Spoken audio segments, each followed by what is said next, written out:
This is Theater Talk with Oogie. Everyone gets asked the same questions, but everybody's story is different. Okay. So, first question. Please introduce yourself. Ja är Blossom Johnson Indonesia. Jag är Donetta Chini Nishlan to Dislana Dash Chini Dashache. My name is Blossom.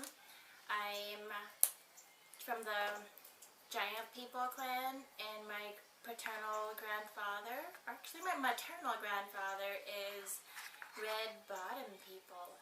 I think that's what it is translated from Dash Chini. I often forget. So sometimes I don't remember. What is your focus in theater? I feel like there's lots of things that I'm doing in theater, but I do feel like mainly I'm a playwright and a dramaturg, but sometimes I do assistant directing, and I've directed 2 short plays and a workshop. So that's my experience thus far. Why couldn't you resist theater? Ooh,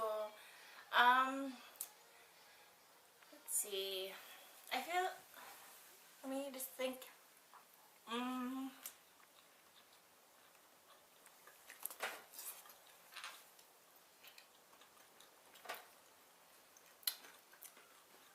It's a really hard question, but What drew you to theater? okay. It's hard too. Just kidding. Well, I think I couldn't resist theater because it just seems so fun, because it's an art form where you work with different people. You work with actors, you work with the designers, you work with a lot of people to make a production happen. And I think I was drawn to theater because of that, because you're not alone doing something. And I think sometimes, like most often, theater can be very powerful to sort of share stories and have an impact on the community. That's why I do like playwriting, to be a little bit in control of what is being told. Especially as a native playwright, I always want to make sure that I'm writing for my community, not just for myself. The sushi is good. I like From this one. Soberfish, Minneapolis. What basic tools must you have to do what you do? Let's see. Well, I feel like everyone has a story. So if you have a story, I think you can just make it more dramatic. Like, I think you just have to have like a very good imagination, and you just have to make sure that you want to do this. Like, I think I told Oogie a few days ago that you have 10 fingers, and I don't know if everyone has 10 fingers. If you don't, I'm sorry. But you have hands, so you can use your hands to create anything that you want. And don't ever say that there's no job that you can't do because you got hands. And I'm sorry if someone doesn't have hands. I'm sorry. But yeah, if you got them, use them. If you got your head, you can use it too. You got your mind, you can use it. And I feel like in theater, as long as you have, I guess, if you have access to your imagination and no one like stops you as a young child, because I think sometimes your creativity stops when you're like in elementary school and someone says, you shouldn't be doing this. You should be doing, like, studying hard to become a doctor, which I thought I was going to be a doctor, but then I chose theater. Like, I studied microbiology in undergrad, but I realized that wasn't for me. So just continue with your creativity in any way that you possibly can. This one. This one's so good. How do you usually land a gig or a job? Oh, that's a tough one, because I feel like for my dramaturgy work, I've been getting a lot of gigs because it's usually been word of mouth. Like, if you're a great collaborator, then people want to work with you. They want to, like, recommend you, or, like, tell people, like, if they want a dramaturg, like, you can work with Blossom. She's amazing, because that's how I sort of present myself at these workshops that I do, especially for new play development. I always want to make sure that we're all collaborating, we're all, like, there for the playwright, to support the playwright in what they want to do and achieve during that workshop without forcing them to like write a certain way or sort of like make them write what you want. But it's really up to the playwright and how they want to how they want the workshop to go and what their goal is for the end. So I feel like for me as a dramaturg, that's probably one of the reasons why people want to keep working with me. But mostly I think it's other Native people recommending me. So thank you to everyone, Native artists who said work with Blossom. If it worked for you, I probably wouldn't be working, because sometimes like people don't want to work with like a brown dramaturg or like a Diné or an indigenous or Native dramaturg. But I think lately now they sort of want to. But mostly I've been working with BIPOC people and not many white playwrights. But that's fine. I love BIPOC writing, and I want to like make sure I can do anything I can to amplify their voices. Hire Blossom. She's awesome. What is your process once you get working on a production? And while you answer that, I'm going to go turn that music off because I don't know if it's playing, if you can hear it or not. So, what is your process once you get working on a production? Let's see. Well, I'll answer from a playwright's perspective, I guess. I've only written one play that's been produced, and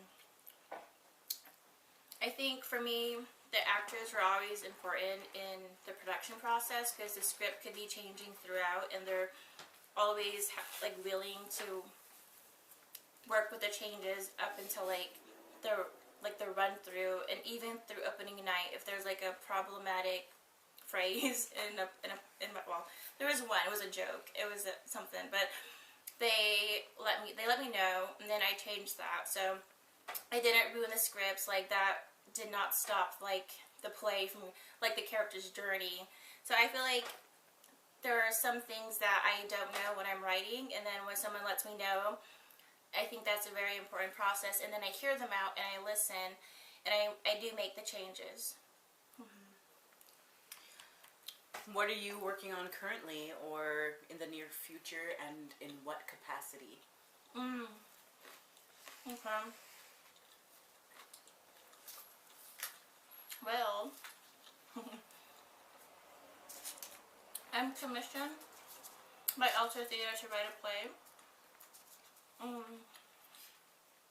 It's currently titled A Boarding School Play. And it's about my experience in boarding school, which is completely different from my ancestors or my grandmas or my moms. But it does touch a lot on assimilation and trying to preserve your language through songs. So I'm writing 2 songs in Diné. They're not going to be like maybe the best songs in the world, but there'll be songs I wrote in my language. So I'm really excited for that process, and really, I don't know where the play's going to go, if it's going to get produced, but I do want to eventually translate that play in Diné. So I think that was that's going to be a great did I eat all your sushis or my... You can go ahead. Okay. I'm just stealing all this sushi. I was eating while you were talking. I don't know what sushi I got, but yeah, so that I like to always add like Diné in my plays. I know some playwrights don't want to add some language in their plays if it doesn't, like if their world doesn't involve the language, but I feel like all Native plays should involve language if they can add it, but I don't think it'll ruin their play or hurt it. Yeah, so if you want to put your own language in your play, you should do it. What excites you about what you do?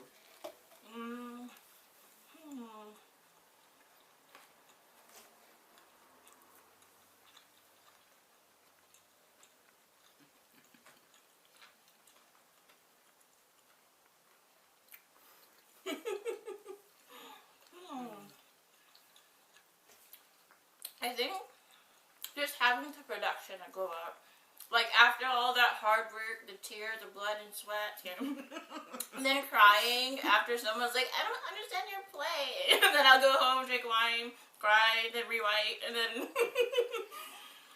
And then just finally see it go up. It's like amazing. What is your least favorite thing about what you do? Oh.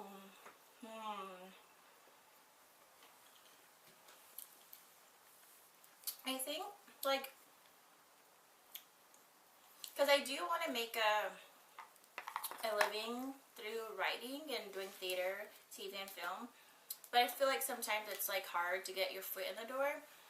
And I know someone's like, you gotta apply for grants, you gotta make sure you network yourself, make sure, like, I don't know, I think just supporting myself and, like, believing in myself is probably the hardest thing. What was the question again? Your least favorite thing. Okay, so the least favorite thing is the pay. I want more money! I want more opportunities. I want more commissions. I just want, like, other theater companies that are not just native theaters to, like, believe in me. So I'm like, I want to see my work at other areas, like, in different theater companies, not just native. I love native theater, but then I want more opportunities, and it's hard to get those opportunities, and I'm always passed over. Why? I'm just kidding. I don't know, but I think slowly I'm getting there, hopefully before I turn 30, which is in a few months. It's not that soon. What's a memorable moment that happened during a show? Let's see.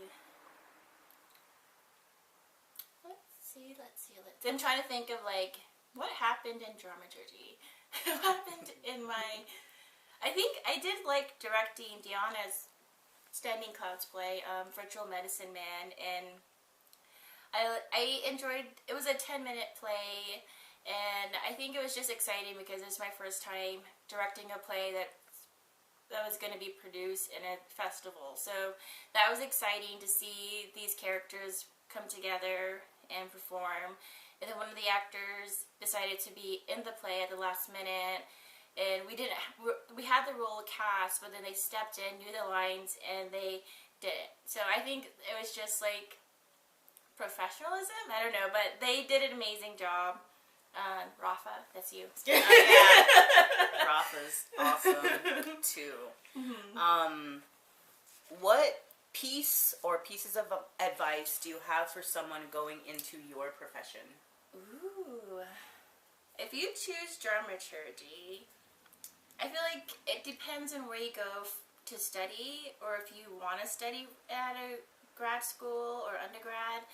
I think just know that you have to, like, be doing your own education at the same time, because for me, when I went to undergrad and grad school, we read a lot of plays that were mostly by white men, some alive, some dead. But I had to do a lot of reading about indigenous theater on my own. And if you want to, like, continue to do, like, native theater, I feel like that's something you have to, like, do, like, take a look at all the plays that are written by native people and what's been produced and why it's been produced and who are these companies that are producing native work. So that's what I keep looking at all the time. And I think, yeah, I think that's the only thing. And what would you like to say to the world or whoever's watching? Let's see. Well, if you're watching, I'm gonna be trying to grow some plants this summer. I will take any advice if you have, like, I don't know, life hacks, plant hacks about planting. I'm open. Like, if you also want to hire me too, you can hire me. But mostly, I want to learn how to grow food, my own food, and have a successful garden. Mm-hmm. It's all about the soil. I'm growing my plants on the res, and sometimes we're, like, next to the coal mine, and the coal mine, like, took all our water, and then I'm, like, almost, like, between two uranium mines, so, like, we don't have the best soil. So if you want to donate soil, Import some soil to the Navajo reservation to build some raised beds Or in planter pots. Yeah, I'm gonna do my best to build a greenhouse. I'm building a bench and a picnic table for my mom, but also a greenhouse. You can donate at my Venmo. I'm just kidding. My Venmo is Luna's over there. And that's it. That's all the questions. Yay! Thank you for coming to Theater Talk. I think it's called Sushi and Theater. Sushi and Theater today. Oh my gosh, I almost ate all the foods.